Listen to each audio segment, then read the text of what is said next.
Quest presents an unabridged recording of Lethal in Small Doses. Irish detectives investigate murder in a care home by David Pearson. Narrated by Aidan Kelly. Part 1. Chapter 1. Detective Sergeant Fiona Moore sat at her desk in Store Street Garda Station. It was 10 in the morning, and it seemed to Moore that she was being totally overpowered by paperwork. She hated it. Her inbox had no less than 14 emails from the administrative side of An Garda Síochána, covering everything from health and safety to overtime use for the last month in the unit, and a plea from management to try and curtail it. It was high summer, and as a result, the workload for the detectives in and around the city was less than at other times of the year. It seemed that many of the criminal classes were away on expensive foreign holidays, and while the city was thronged with tourists, most of the petty crimes involving them were dealt with by uniformed officers. Moore hadn't had her summer holiday yet. She was booked to travel to Mallorca with her sister later in the year when school children had returned to study, and the price of airline seats and hotels had eased back to a manageable level for a detective sergeant's budget.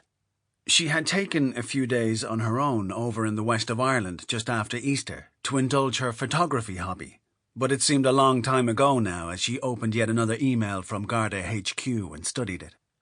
Her boss, Detective Inspector Aidan Burke, suffering fewer financial constraints, was indeed on his holidays. He had gone initially to England, where he hooked up with his brother, Cormac, and his family. They had set off to France by train, where Cormac had a modest cottage close to Carnac in Brittany, with its stunning sandy beach.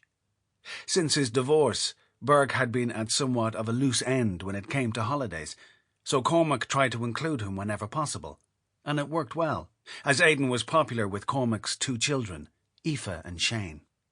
Moore's phone rang. "Good morning, Fiona. It's Malcolm here from the mortuary. Have you got a minute?" The caller was Dr. Malcolm O'Higgins, the state pathologist, who worked very closely with the Gardaí when suspicious deaths, or worse, came along. He was a dry sort of character who used irony and humour to make his grim job a little more tolerable, and was a damn fine pathologist with a good instinct for malfeasance. "Hi, Doctor. Sure, what's on your mind?" "I have the body of a woman here who was brought in last night from a nursing home out in Glenageary. She was apparently in rude health according to the staff at the facility, but was found dead in her bed close to midnight last night. She hasn't seen a doctor for some months, hence the need for a post-mortem." "I see. So, what—" Sample complete. Ready to continue?